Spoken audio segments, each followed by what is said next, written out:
Welcome student to the fourth part of chapter 14, Respiration in Plants. In the previous videos, we have discussed glycolysis and Krebs cycle. Now, in this, we will discuss about the ETS, that is the final step of aerobic respiration.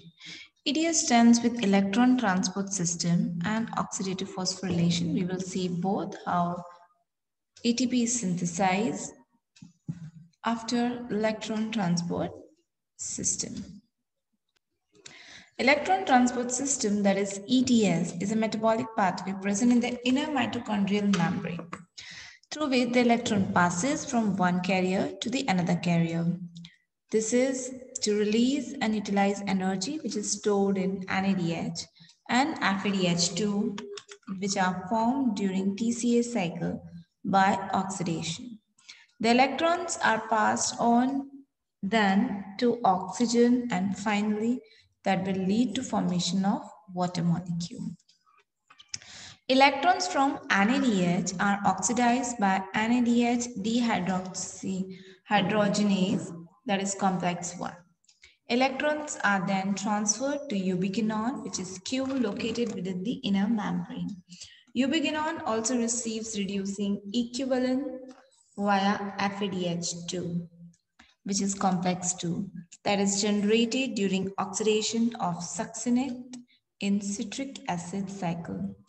The reduced ubiquinone, which is QH2, is then oxidized with the transfer of electrons to cytochrome C via cytochrome BC1 complex, which is associated with complex 3.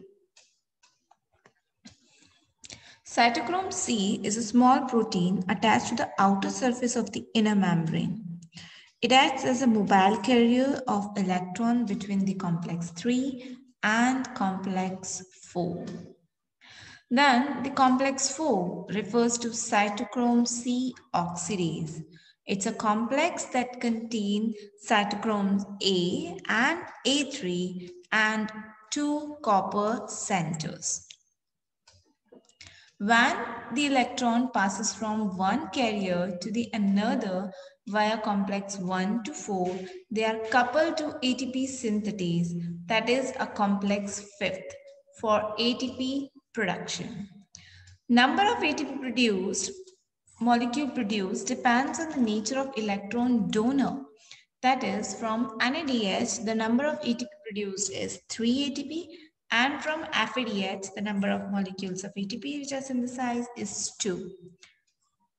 Here on the screen, left hand side, on a table it is written the complex 1, which is known as NADH dehydrogenase. Complex 2 is FADH2. Complex 3 is cytochrome BC1. Complex 4 is denoted as cytochrome C oxidase. And complex 5 is denoted as ATP synthetase.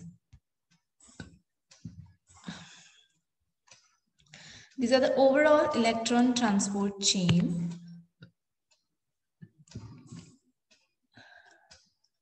In aerobic respiration, the role of oxygen is limited to the terminal stage only. Yet, oxygen is vital since it drives the whole process by removing hydrogen from the system. Oxygen acts as a final hydrogen acceptor. In respiration, energy of oxidation reduction is utilized for the phosphorylation.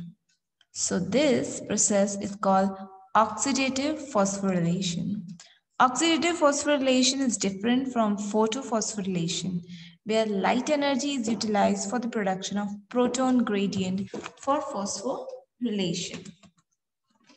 The energy released during ETS is utilized to synthesize ATP by ATP synthetase, which is complex 5th in ETS, the last one. The site for ATP synthesis from ADP and inorganic phosphate.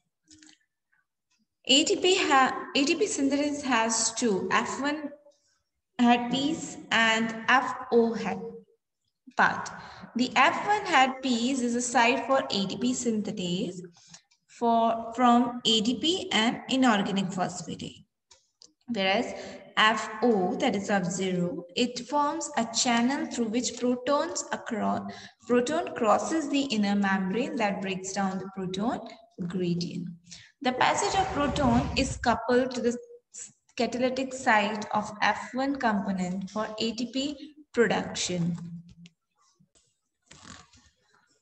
For each ATP produced, 2 hydrogen ion passes through the FO from the intermembrane space to the matrix down the electrochemical proton gradient. So it breaks down proton gradient, which will lead to the formation of ATP across it. Here you can see on the screen how the electron transport system, the cytosol, inner membrane is there. Cytosol, this one is the outer membrane of mitochondria, inner space of mitochondria, which is high in proton gradient. With the help of ATP synthesis complex, when 2 molecules of hydrogen passes, it leads to the formation of ATP from ADP. This is how ATP synthetase and will lead to complete oxidation. The complete oxidation of glucose takes place in the Krebs cycle, but the production of energy is through ETS and ATP synthetase. The chain of reaction, redox of NADH at complex 1. Here the electrons go to complex 1, 4 protons pumped from the matrix to the inner membrane space. Second is redox of FADH at complex 2. Here the coenzyme Q picks up electrons from complex 1 and 2 and transport to 3. Then third is redox of complex 3, 4 protons pumped from the matrix to the inner membrane space. Carrier C transport electrons to complex 4. The fourth one is redox of complex 4. 2 protons pumped from the matrix to the intermembrane space, and that lead to the formation of water. 20% of water in the body is because of this reaction only. And finally, the fifth reaction is ATP synthetase action, where the pump protons from intermembrane space to the matrix, and that leads to the production of ATP from ADP plus PI. Thank you for your attention.